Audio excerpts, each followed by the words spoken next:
Shalom, selamat pagi anak-anak. Sebelum kalian dengar firman Tuhan, saya ingin mengajak kalian semua untuk kita memuji Tuhan bersama-sama. Terima kasih Tuhan Yesus. Kami sungguh bangga memiliki Allah seperti Engkau Tuhan dalam hidup kami. Engkau Allah yang sungguh baik, Engkau Allah yang sungguh luar biasa Tuhan Yesus. Terima kasih Tuhan Yesus.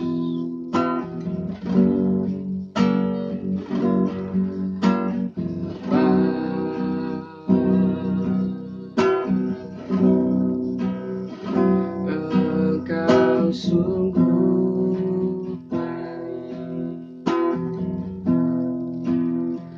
kasih-Mu melimpah di hidupku.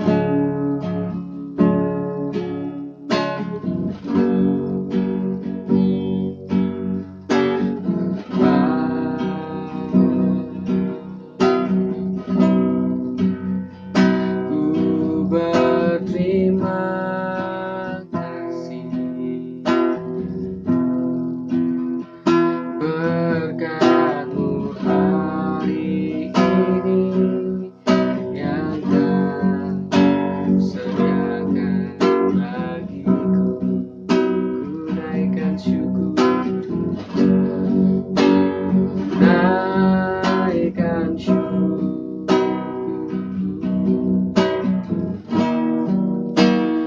buat hari yang Kau beri. Tak habis-habisnya kasih dan rahmat-Mu,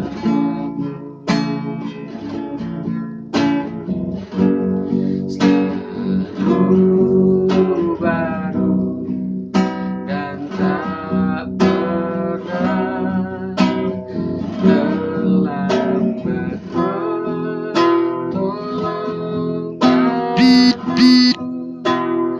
Besar setia-Mu di sepanjang hidupku.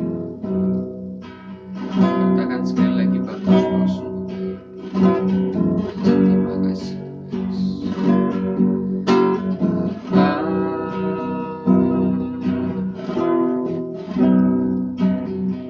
Engkau sungguh baik,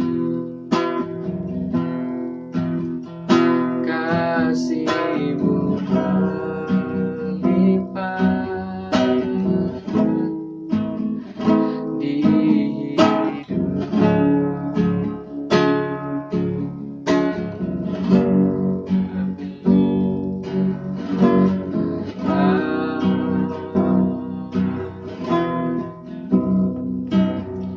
Ku berterima kasih berkat-Mu hari ini yang Kau sediakan bagiku.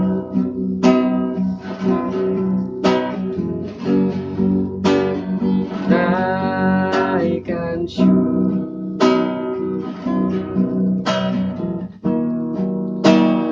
buat hari yang Kau beri. Tak habis-habisnya kasih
Tuhan, pagi hari ini kami boleh memuji Engkau, kami boleh menyembah Engkau Tuhan.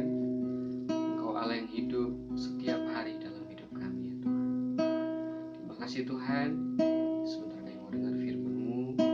Tuhan berkati hamba-Mu yang menyampaikan firman-Mu, memberkati anak-anak yang mendengarkan. Terima kasih Tuhan Yesus. Hanya dalam nama Tuhan Yesus kami berdoa dan mengucap syukur. Haleluya. Amin.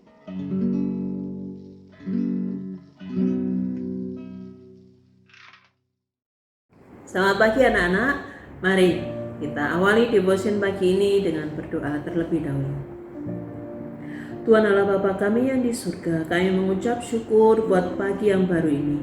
Pimpin kami Tuhan untuk kami mengenal akan jalan-jalan-Mu, akan Engkau sendiri Tuhan, karena Engkau adalah sumber hidup kami. Pimpin kami Tuhan, setiap kami Tuhan, tidak ada yang Kau kecualikan. Berkati semua Tuhan, karena di dalam nama Yesus kami berdoa. Amin. Selamat pagi. Devotion pagi ini akan beri tema atau beri judul, yaitu Jalan Orang Benar. Miss ambil dari Mazmur 1 ayat 6. Ya, mari kita baca.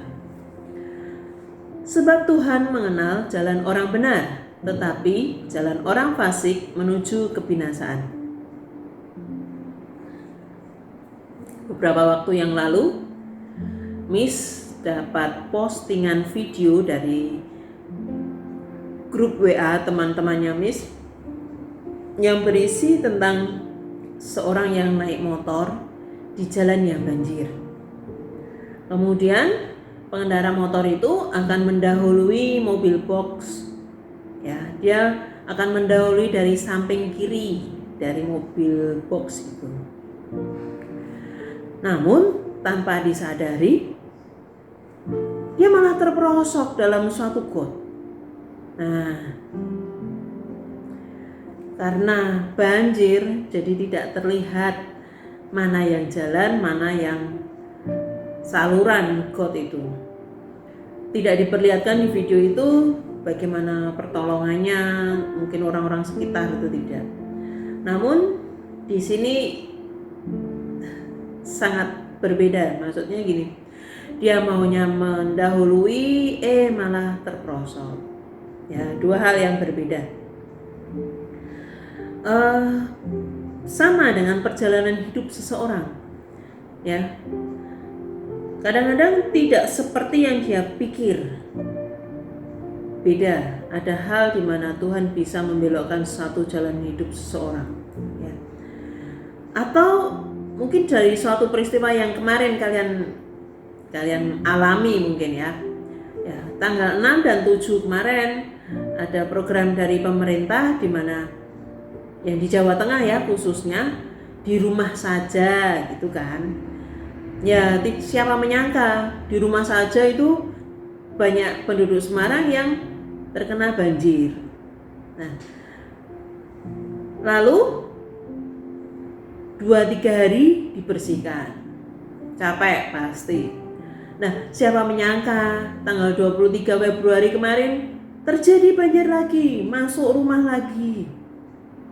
Ya, banyak hal mungkin kalian sudah lakukan. Misalnya dengan mengungsi, dengan ya taruh barang-barang kembali di atas, bagian atas, atau mungkin mengungsi di lantai kedua dari rumah kalian yang punya lantai 2 ya. Mungkin seperti itu. Ya, siapa menyangka sih? Maunya ya tidak banjir. Tapi terjadi banjir. Nah, di sini banyak hal yang di luar perkiraan kita. Nah, tapi itu masih bisa diatasi kan. Ya. Yang jelas masih bisa diatasi. Nah, itu hanya contoh. 2 hal itu contoh. Artinya bahwa tidak selalu yang kita harapkan atau kita pikirkan, bahkan mungkin sudah diperhitungkan dengan matang, itu yang terjadi. So, jangan kecewa. Jangan kecewa dengan ya kadang-kadang tidak sesuai yang kita harapkan. Lalu kalau demikian apa yang bisa kita buat? Yang pertama, dari ayat di atas, kita perlu yang namanya campur tangan Tuhan atau perkenanan Tuhan. Di ayat di atas dikatakan ada dua orang yang berbeda, yaitu orang benar dan orang fasik. Apa sih orang benar itu? Orang benar itu orang yang mengenal Tuhan dan kebenarannya. Dan orang fasik itu orang yang tidak mengenal Tuhan dan tidak mengenal juga kebenarannya. Ya, kalau orang benar jelas mengenal dan melakukannya. Kalau orang fasik ya sudah tidak mengenal ya tidak melakukan. Apa sih Miss melakukan? Melakukan apa yang Tuhan kehendaki, apa yang Tuhan perkenan. Ya, sebagai contoh ini contoh kecil saja, kalian sebagai pelajar, ya, sebagai pelajar dan juga kalian sebagai anak dari salah satu keluarga. Ya. Kalau sebagai pelajar, ya kita kerjakan di jam-jam pelajaran kita belajar, ya. Bukan berarti kalau disuruh orang tua nanti tidak mengerjakan, juga tidak demikian. Jadi yang dimaksud di sini adalah ketika kita sebagai pelajar kita belajar di jam-jam KBM, ya, kita benar-benar mengikutinya. Bukan terus begini, gurunya kan tidak tahu, hanya GCR misalnya. Waktu itu mungkin GCR. Ya saya kan bisa tuh jalan-jalan sebentar, ketemu teman main. Atau mungkin ini mumpung tetangga saya perlu bantuan saya untuk bangun rumah, ikutan jadi buruh bangunan, tapi meninggalkan tugas utamanya. Apakah demikian pelajar yang baik, yang benar? Ya. Mumpung nih gurunya tidak lihat, apakah seperti itu? Tidak juga kan? Kalian harus kerjakan masing-masing pada porsinya, pada bagiannya. Lalu sebagai anak, ketika diminta untuk membersihkan, misalnya kemarin habis kena banjir, nah kita kerjakan juga bagian kita, mungkin di jam-jam yang bukan KBM. Nah, kalian bisa mengerjakan keduanya. Nah, di sini kalau kita tahu apa yang benar, apa yang sudah jadi kewajiban, kita kerjakan dengan maksimal, kita pasti akan menuai buah yang baik juga. Ya. Daripada kalian misal di hari-hari mau boarding pass baru dikejar-kejar untuk mengumpulkan tugas. Nah, ini kelihatan bahwa dia tidak mengerjakan di jam-jam KBM yang sudah lewat, yang sudah harus dia kerjakan sebelumnya. Dan di sini kalian harus tahu yang namanya hak dan kewajiban. Kalian harus tahu bagaimana peran kalian. Dan kalaupun kalian mau tahu itu semuanya berhasil, setiap pagi tolong itu kalian datang ke Tuhan. Miss pun juga setiap pagi, kami guru-guru di sini setiap pagi kami berdoa. Bahkan mendoakan kalian, bahkan mendoakan orang tua kalian, mendoakan sekolah ini bagaimana tetap berjalan, dan juga kalian tidak kehilangan peran sebagai seorang pelajar. Apalagi kalian sebagai generasi muda nanti penerus bangsa, apakah akan meninggalkan perannya? Apakah kita harus tetap mengerjakan bagian kita? Nah, itu yang namanya perlu perkenan Tuhan. Kalian minta anugerah, kalian minta berkat Tuhan, agar segala sesuatunya berjalan seturut yang Tuhan kehendaki. Kalaupun tidak seperti yang kita harapkan, tidak apa-apa, pasti ada jalan keluar. Tetapi kita sebelumnya harus datang ke Tuhan. Kita harus hadapkan segala sesuatunya pada Tuhan. Nanti Tuhan akan tunjukkan segala sesuatunya, apa-apa yang harus kalian kerjakan. So, Kita harus benar-benar dengar-dengaran apa yang Tuhan firmankan, apa yang Tuhan Roh Kudus pimpin dan tuntun, agar semuanya berjalan seperti yang Tuhan kehendaki. Itulah yang namanya jalan Tuhan. Oke, mari kita tutup devotion pagi ini, kita berdoa. Tuhan Allah Bapa kami, terima kasih kami sudah mendengarkan apa yang menjadi jalan-jalan-Mu Tuhan. Kami sudah mendengarkan apa-apa yang harus kami kerjakan. Bukan kami meninggalkan hanya untuk kepentingan diri kami sendiri, apa yang menjadi kewajiban kami. Namun kami datang padamu, kami mengerjakan apa yang menjadi bagian kami. Terima kasih Tuhan, meteraikan setiap firman-Mu pagi ini Tuhan. Karena kami ini anak-anak-Mu, kami orang yang dibenarkan. Dan perkenan Tuhan kiranya turun atas setiap kami. Terima kasih Tuhan. Di dalam nama Yesus kami berdoa. Amin. Selamat pagi, selamat belajar. Tuhan Yesus memberkati.